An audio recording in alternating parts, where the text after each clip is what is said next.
And we welcome YouTube and Twitch as well. I am also on Discord, just in case anybody wants to join there.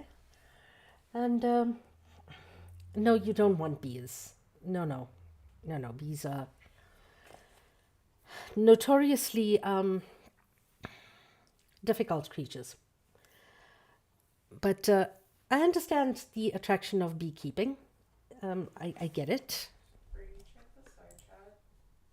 I low-key want to talk about this because I'm Yeah, I made a fuck up on OBS and I said that we were reading Orientalism. No, we're not reading Orientalism today. We are reading the architecture of modern empire. Yeah, I guess. But Hosier is also a beekeeper, so there's that. Yeah, we are reading The Architecture of Modern Empire, interviews with Arundhati Roy. And last week we were talking about the concept of global corporatization dictating economies, dictating to poor countries what we're about and dictating our entire existence, essentially. Corporate globalization ensures that, especially countries like those from the global south, cannot rise up or get any sort of rights from the global elites. So what Roy was saying, that the only way to confront all of this is with globalized dissent. Hi, Katie. Welcome. Involving the joining of movements, especially those of us who do not believe in empire, who don't want to be ruled by empire anymore. We have to have cross-continental solidarity. And because globalization isn't inevitable, the ways in which globalization works is it relies on us not asking questions and not resisting. And these are contracts with people's signatures. We have to bring those kind of contracts to their knees. We have to bring those kinds of organizations to their knees. And that involves not participating in what they have to offer. So, the question posed. Imperialism, years ago, was the only province of certain Marxist scholars. It was a dirty word that couldn't be spoken of in polite company. But today you have people like Michael Ignatieff, who is seen to have unlimited access to the New York Times Magazine, writing cover stories extolling the virtue of what he calls imperialism light. And then you have someone like Salman Rushdie saying that America did in Afghanistan what had to be done and did it well. I wonder now, given 3 years since the attack on Afghanistan, with the return of these warlords, a huge surge in opium trafficking, what your views are. And this is important because people like Salman Rushdie have an impact on how people think and where people are steered to read. So she says, Afghanistan has just been thrown back into the warlords' hands, the way it was abandoned after the American government funded the Mujahideen in order to get the Russians out. And today, Hamid Karzai, the CIA man who worked for UNOCAL, can't even entrust Afghans with his own security. That has to be private mercenaries. Just as everything else has been privatized, now security and torture and prison administration, all of it is being privatized. And how this links to what we've been talking about in the book Abolition Feminism Now. So what can you say to Michael? I've grown up in India. I've lived all my life there. I've never spent any large amounts of time in the West. So you come here and you listen to this talk and you think, even our fascists are not saying that. I've often been asked to come and debate imperialism as the lesser evil. I think it's like asking me about the pros and cons of child abuse. Is it a subject that I should debate? Every little by-lane that we walk down in India, people are saying, bring them back. We miss it so badly. So it's a kind of new racism. And it isn't even all that new, so we can't even give them points for originality on this. These debates have taken place in the colonial time in almost exactly the same words: civilizing the savage, and the whole missionary thing and all of that. So that this isn't even something that I think is worth the dignity of a debate. It's just another aspect of power. That is important to remember. It is just an aspect of power. It's what power always will say, and we can't even allow it to deflect our attention for even 6 seconds. Question. It was in the first backseat interview that you recalled growing up as a kid in Kerala during the 1960s and wondering whether you would be considered a gook. And today the language is raghead and towelhead and haji and Alibaba. Any pollinator is a friend. Yes. Yes, because Kerala is very much like Vietnam. We too had rice fields and rivers and communists. We were just a few thousand miles west of Vietnam. So I do remember wondering whether we would be gooks blown out of the bushes while you had some Hollywood score playing. Nothing has changed all that much, except it's gone back to the workshop and come out with its edges rounded. This year at the World Social Forum in Mumbai, the talk I gave was called Do Turkeys Enjoy Thanksgiving? I will try to post Do Turkeys Enjoy Thanksgiving in the server. It's a good read. Please do read it. And there is a small passage in it which I'll read to you, which talks about the new imperialism. Like old imperialism, new imperialism too relies for its success on a network of agents, corrupt local elites who service empire. We all know the sordid story of Enron in India. The then Maharashtra government signed a power purchase agreement that gave Enron profits that amounted to 60% of India's entire rural development budget. A single American company was guaranteed a profit equivalent to funds for infrastructural development for about 500 million people. Unlike the old days, the new imperialist does not need to trudge around the tropics, risking malaria or diarrhea or early death. New imperialism can be conducted over email. The vulgar hands-on racism of old imperialism is outdated. The cornerstone of new imperialism is new racism. The tradition of turkey pardoning in the US is a wonderful allegory for new racism. Every year since 1947, the National Turkey Federation has presented the US president with the turkey for Thanksgiving. Every year, in a show of ceremonial magnanimity, the president spares that particular bird and eats another one. After receiving the presidential pardon, the chosen one is sent to Frying Pan Park in Virginia to live out its natural life. The rest of the 50 million turkeys raised for Thanksgiving are slaughtered and eaten on that day. ConAgra Foods, the company that has won the presidential turkey contract, says it trains the lucky birds to be sociable, to interact with dignitaries, school children, and the press. Soon, they'll even speak English. That's how new racism in the corporate era works.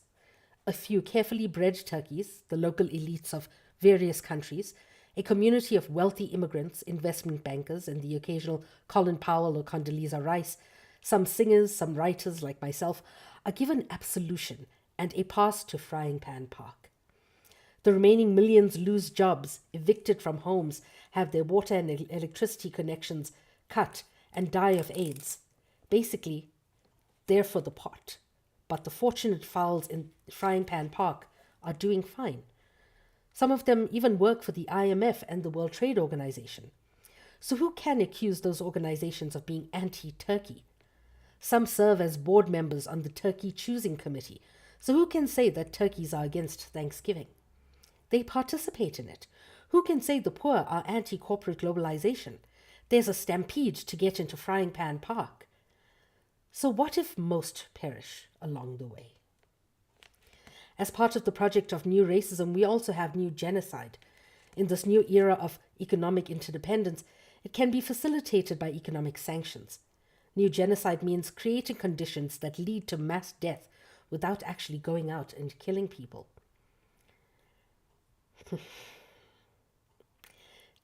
Dennis Halliday, who was the UN humanitarian coordinator in Iraq between 1997 and 1998, after which he resigned in disgust, used the term genocide to describe sanctions in Iraq.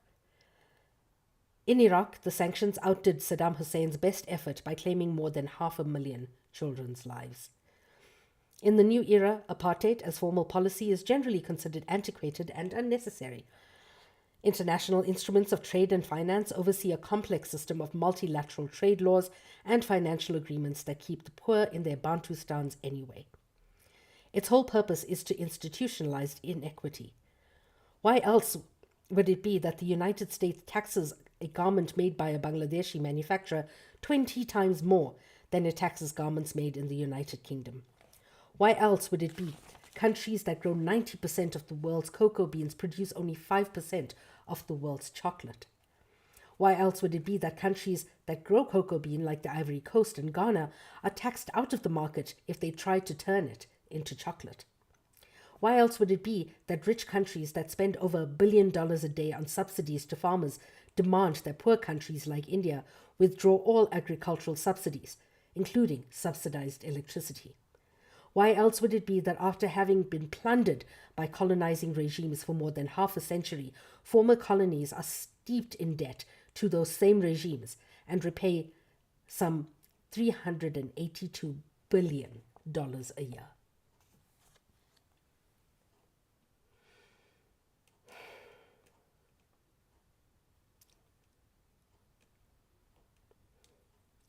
It makes you think. Yeah. It is economic slavery. And it comes in many, many forms. After being quote unquote freed by the colonizer, we've had to pay them back billions. Sometimes far more than they stole from us.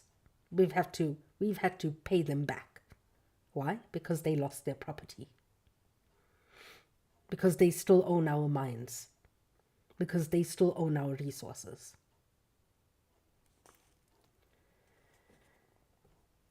So he asks, colonies went out of fashion several decades ago, but with the US occupation and colonization of Iraq, you're calling for something rather dramatic in terms of what the US should do, no? She says, not dramatic, just reasonable. They should all pull out and pay reparations. End of story. She has no more to say on that. Pull out and pay reparations. But the maddened king, as you called W. Bush, says the world is a safer place. Do you feel safer in India now that Saddam Hussein is no longer in power in Iraq?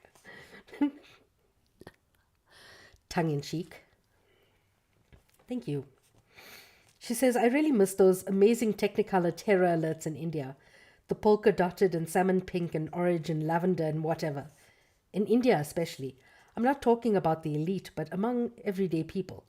There's a distinction between the government and the people. Between the sarkar, as we call it, and the public.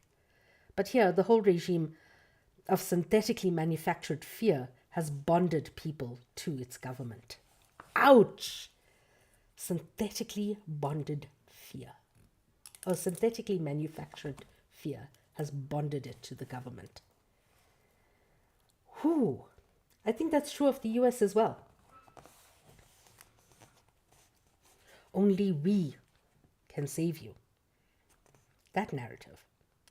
And that bond is not because of public health care or looking after the old or education or social services, but fear. I think it would be a disaster for the American government if we all started feeling safe. If you look at, say, India from 1989 to today, of course, the Indian corporate press is no different from the American corporate press. In a twisted sense, the only lucky thing is that most people can't read it, so the lies and the indoctrination don't penetrate really deeply.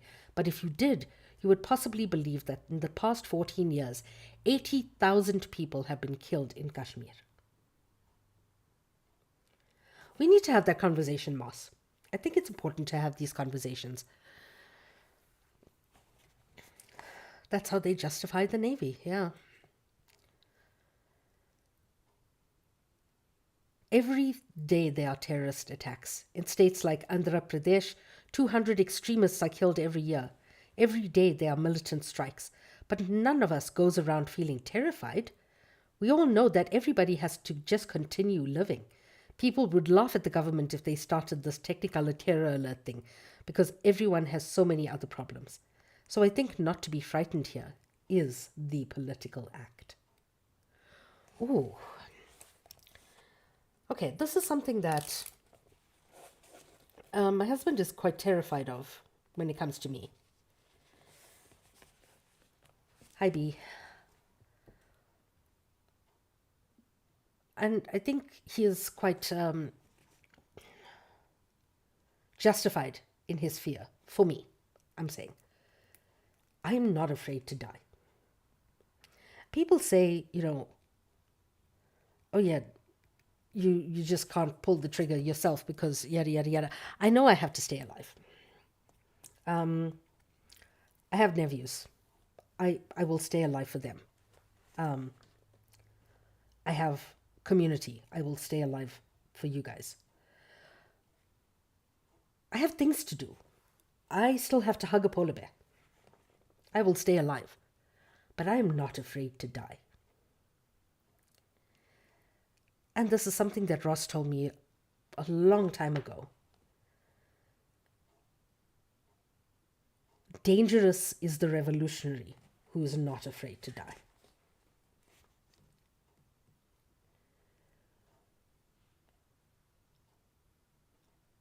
Not being afraid is a political act. I don't have any dependents. Hell, I don't even have life insurance.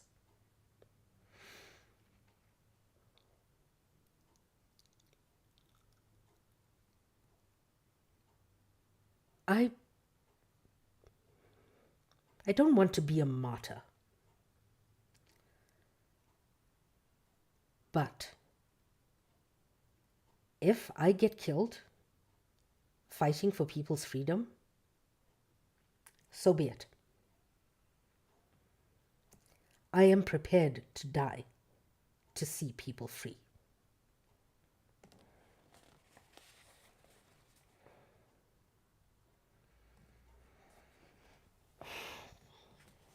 So yes, I agree with her. Not being afraid here is a political act. Talking about the media, you say that Americans live in a bubble of adverts and no information. How do you break through that bubble? I think we need to think about what it is the mass media are doing to us. People who live outside America sometimes find it hard to believe all the levels of indoctrination that take place through it. And because somehow, in a more anarchic society, which is a society that I live in, you can't indoctrinate it. One day you'll have the Kumbh Mela with millions of people and a Naga sadhu trying to pull the district's collector's car with his penis, and you can't tell him that corporate globalization is the answer to your problems. So drink more Coke. Sometimes it's hard for us to understand the reach and penetration of television and newspapers here. But I think one of the mistakes a lot of us activists make is rallying against it to a point where we don't know what to do with it. And I think there are two things. One is that you have a strong alternative media. David Bassamian of Alternative Radio is sitting here. You have Democracy Now! You have the internet at your disposal. There's so much going on, so many places to look for other information. But I think there's a kind of ad busting to be done, which is you read the mainstream media, but what do you gather from it? It's not always what they want to tell you. You have to learn to decode it and understand it for the boardroom bulletin that it is. And therefore, you use power against itself. And this is part of my PhD, right? You use power against itself. When power protects power in the headlines, you have to decode it and actually debunk it.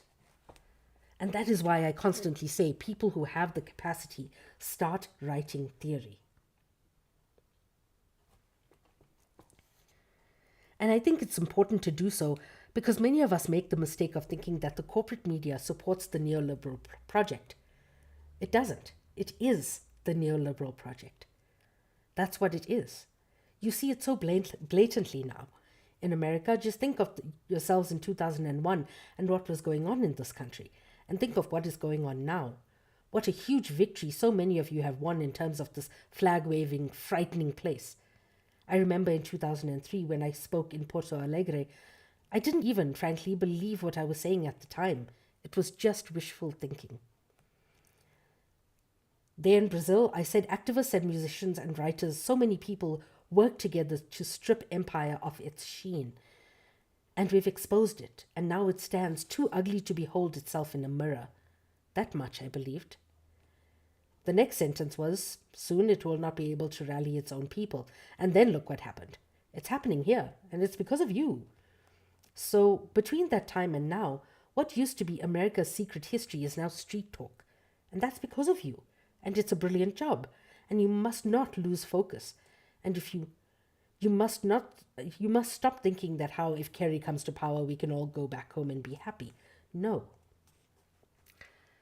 Why do you think it is a choice between two parties in the US and nothing else?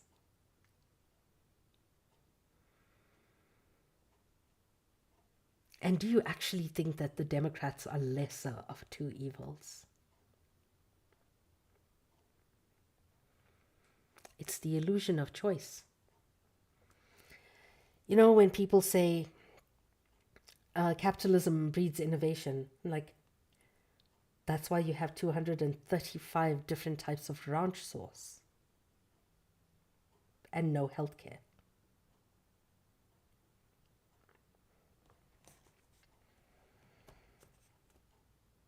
The real choices that you have to make between paying rent, eating, and getting an appendectomy. Those are the choices that Americans have to make. You don't have a choice in government. You don't even have a choice in what you buy. All of those 200 odd types of ranch sauce are still owned by the same parent company.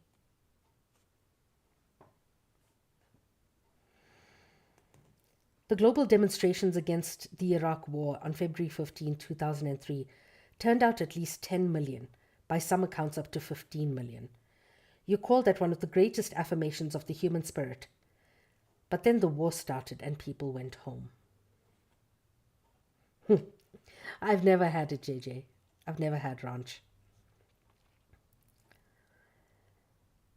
She says, this is something we have to ask ourselves, because the first part of this question is that you did have this incredible display of public morality.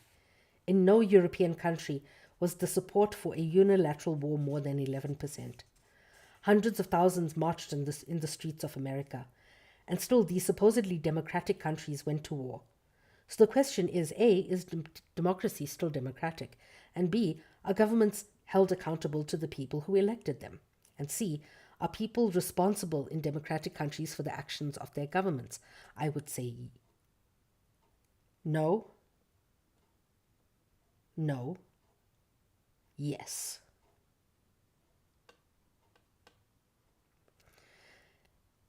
It's a serious crisis that is facing democracies today. And if you get caught in this ivory snow versus tide debate, if you get caught in having to choose between detergent with oxy boosters or gentle cleansers, we're finished. The point is, how do you keep power on a short leash? How do you make it accountable? And the fact is that we can only feel so good about what we do. What we have done has been fantastic, but we must accept it's not good enough. And one of the problems is that symbolic resistance has unmoored itself from real civil disobedience. What have I been saying for the past 6 years? Make shit ungovernable.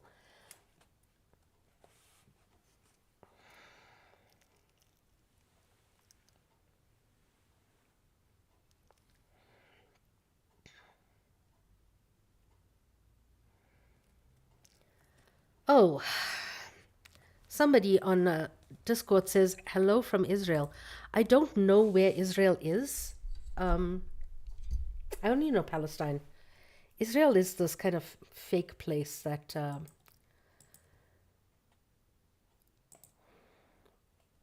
y'all have colonized. Bye.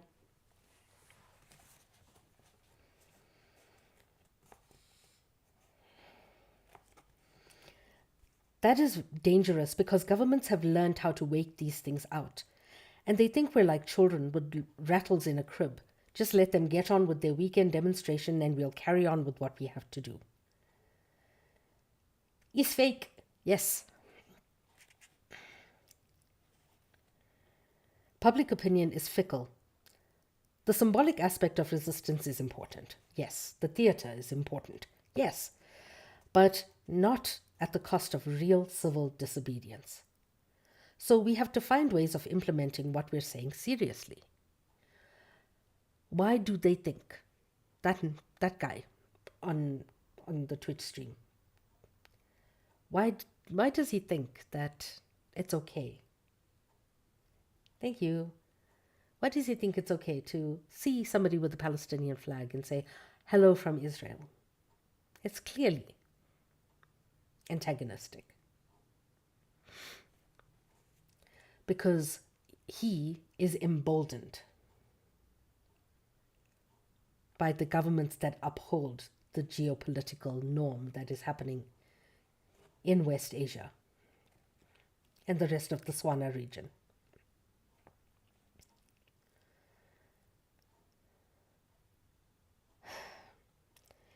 Look at what's happening today. I feel that the Iraqi resistance is fighting on the front lines of empire. It's all right.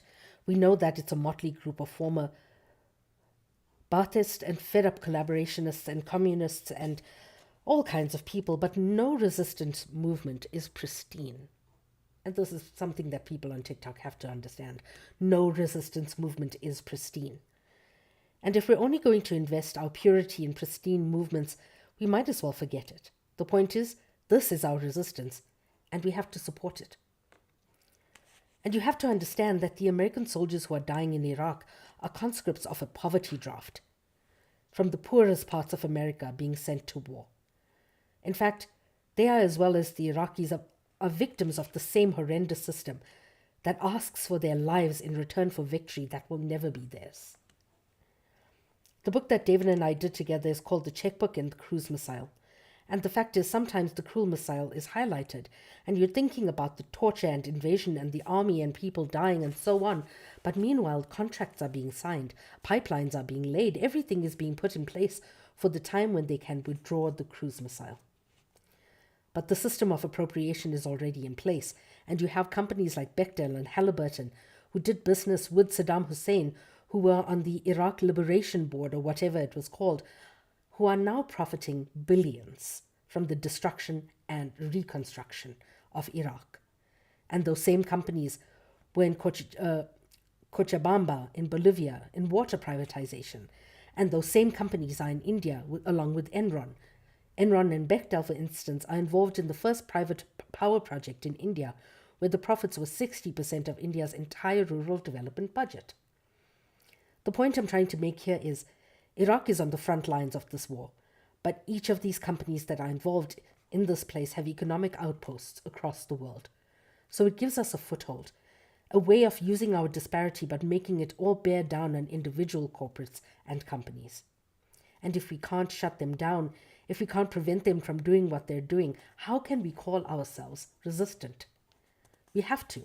We have to find a way of being resistant. And the thing is, it's not going to happen without us paying a price. It's not going to happen in our overtime or weekends or anything like that. People in poor countries are being battered by these systems. It's not only that empire arrives in our lives as it has in Iraq. It arrives in the form of exorbitant electricity bills that they can't pay, water being cut off, being dismissed from jobs, uprooted from their native lands.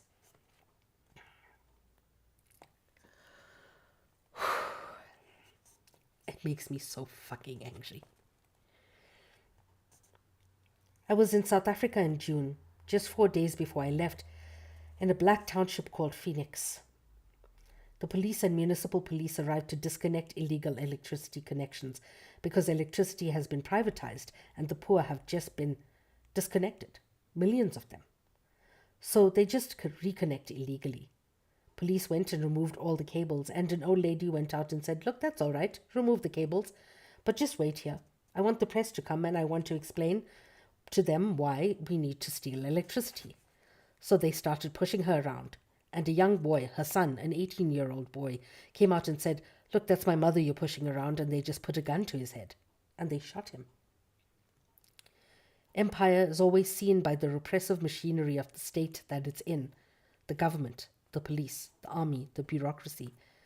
If you look at a country like India, we are old hands at this game. You have the Armed Forces or Special Powers Act, which allows a non-commissioned army officer to kill anybody on the suspicion of creating public disturbance. I remember that story.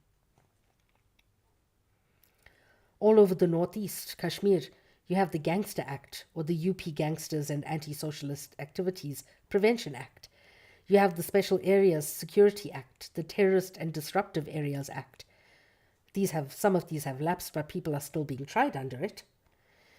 And then you have the Prevention of Terrorism Act, where thousands of people are being picked up and held without trial. Their crime is poverty. They're not terrorists. They're being called terrorists, but their crime is being poor. So terrorism and poverty are being conflated, and states are becoming sophisticated in their oppression. How do we counter it? This battle is not going to be won without us paying a high price. And that's the one thing we have to understand. This war is not going to be cute.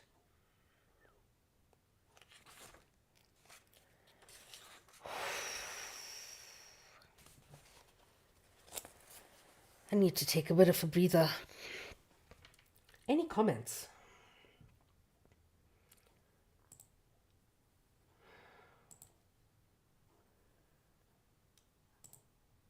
Twitch and YouTube, I will be back in a few minutes.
Twitch. I think fundamentally the thing about these acts that we have to understand is that they are not meant for the terrorists, because the terrorists or suspected terrorists are just shot or taken, in the case of America, to Guantanamo Bay. Those acts are meant to terrorize you. Basically, all of us stand accused. It prepares the ground for the government to make everybody culprits and then pick off whichever one of us it wants to. And they pulled the Patriot Act on me at the border in 2022. I'm not even a citizen. And of course, we know that once we give up these freedoms, we will never get them back. In India, at least, when the Congress Party was campaigning, one of the main issues was that it was going to withdraw the Prevention of Terrorism Act. It probably will, but not before it puts into legislation another that approximates it. So it won't be POTA, it will be MOTA or whatever. But here, they're even saying that, will they repeal it?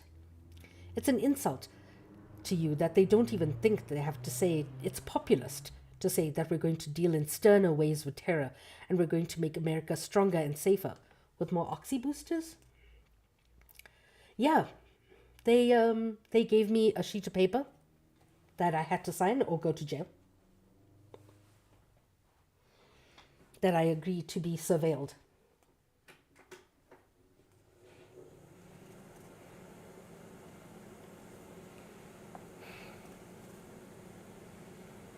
I know a lot of people say, oh, Kerry is saying this, but when he comes into power, he will be different. But nobody moves to the left after they come into power. They only move to the right.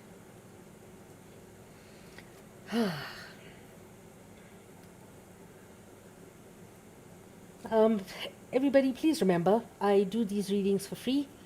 So if you can support me in any way, the goal, as usual, is 90. So please, if you can, hit up that goal. My links are in my link tree.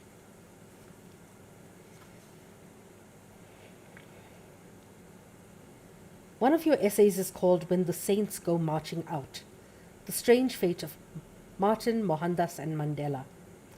Mohandas is the name of Mahatma Gandhi. Talk about Gandhi. He was able to devise strategies that exploited cracks in the empire. She says Gandhi was one of the most brightest, most cunning, imaginative politicians of the modern age. He did what great writers do. Great writers expand the human imagination. Gandhi expanded the political imagination, but of course we mustn't ever think that the Indian freedom struggle was a revolutionary one. It wasn't, because the Indian elite stepped very easily into the shoes of the British imperialists. Nor was it only a non-violent struggle. That's the other myth, that it was entirely non-violent. It wasn't. But what Gandhi did was democratic because of the ways in which he devised strategy. It included a lot of people. He found ways of including masses of people.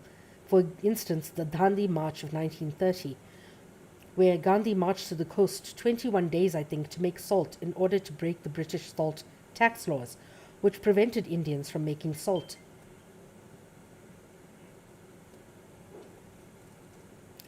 Thank you, Kiki.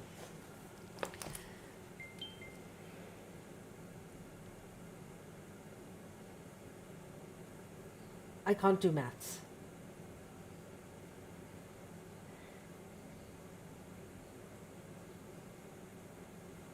Yes, okay. Thank you so much, Hayati.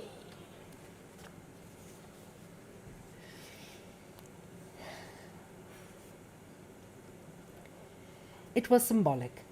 But also, then millions of Indians began to make salt, and it struck at the economic underpinning of empire. That was brilliance.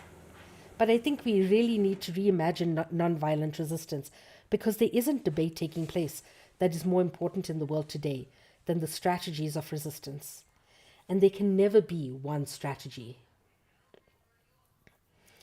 It can't be that while we watch the American war machine occupy Iraq, torture prisoners, appropriate resources, we are waiting for this pristine, secular, democratic, non-violent, feminist resistance to come along. We can't prescribe that to the Iraqis on how to conduct their resistance, but we have to shore up our end of it by forcing America and its allies to leave. Thank you so much.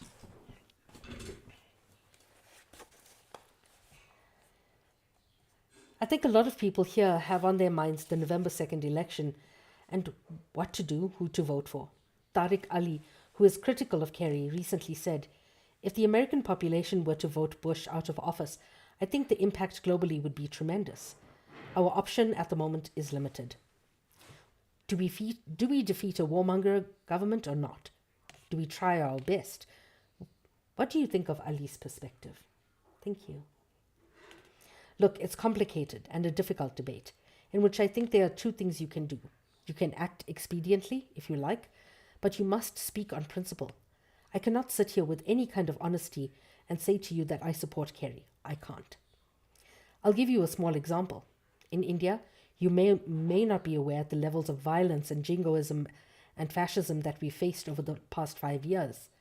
In Gujarat, rampaging mobs murdered, raped, gang-raped, burnt alive 2,000 Muslims on the streets and drove 150,000 out of their homes.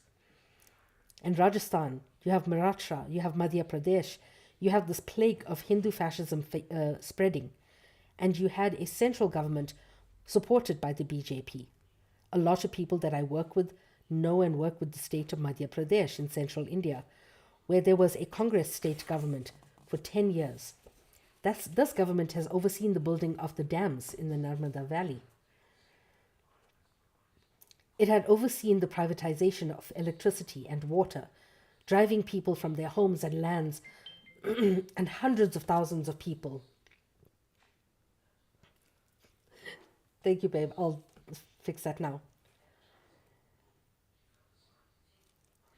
The disconnection of a single point electricity connections, because they signed huge contracts for privatization with the Asian Development Bank. Can you see how it's all connected?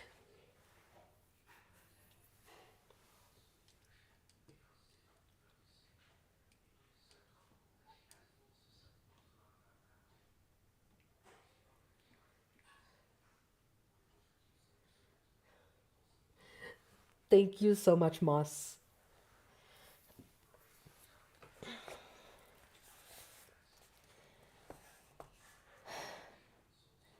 The activists in these areas knew that a lot of the reason for that Congress was so boldly doing these things, is they were saying, what option do you have? Do you want to get the BJP? Are you going to campaign for them? Thank you so, so, so much. 50, 40, 30. Oh no. Oh no, maths. Again.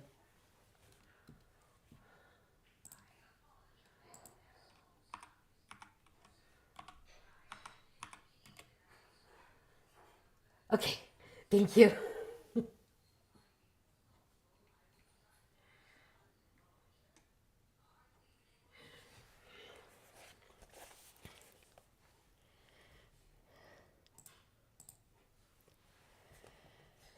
Yeah, and that's the thing. Like, that's what the Democrats say as well. Like, choose us because we're not the Republicans.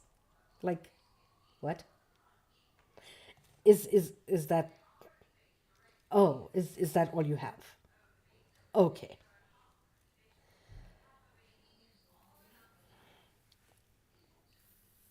Are you going to open yourself up to not being physically beaten but killed?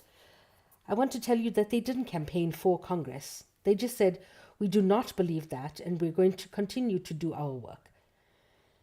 It's just a horrendous situation because the BJP is pretending to be anti-reform, saying we'll stop this, we'll change that. They did come into power, the BJP, and within 10 days they were on the dam site saying, we're going to build the dam. So people are waiting for their houses to get submerged. This is the dilemma. The point is then, you have to say, look, can you actually campaign for a man who is saying, I'm going to send more troops to Iraq? How?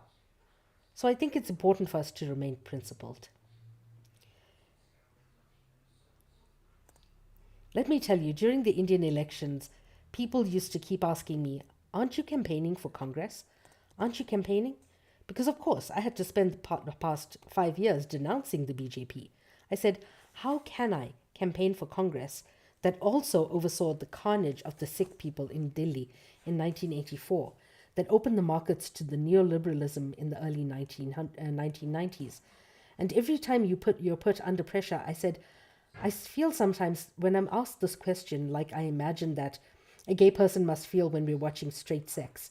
I'm sort of interested, just not involved. I think it's important for us to understand that we are people of principle. We are soldiers who are fighting different battles, and we cannot be co-opted. So you've got to refuse the terms of the debate, otherwise you're co-opted.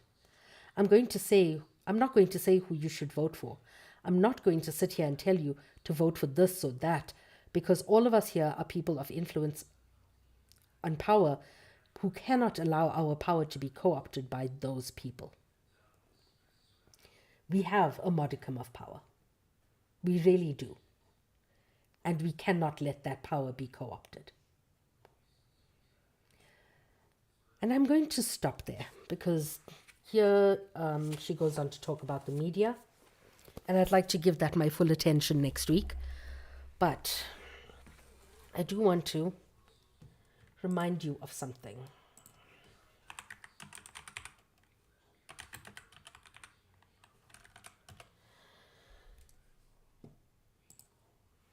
I want to remind you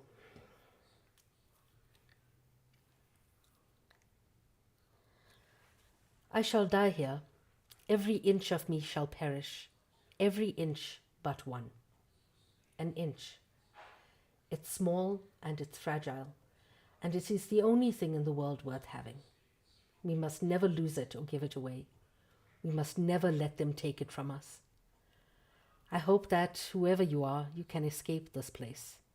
I hope the world turns and things get better.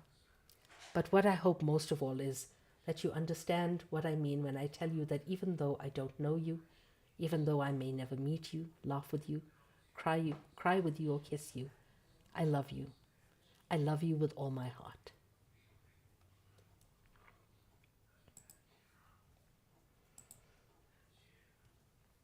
And that is something that Arundhati Roy said to me in 2018. You cannot fight for anything with any ferocity unless you love with an equal ferocity.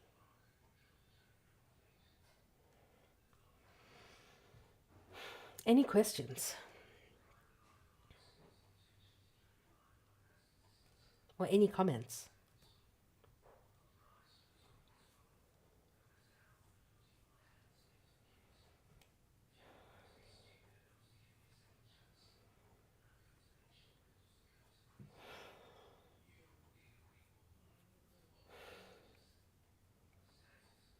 Because we know what we have to do.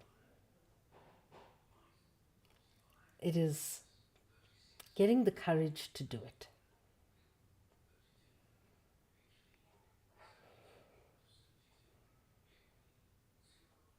Yeah. And on that sad note, I'm going to say goodbye to Twitch and YouTube for today. I shall see you tomorrow. We are going to be reading Orientalism. Yay! I shall see you all tomorrow.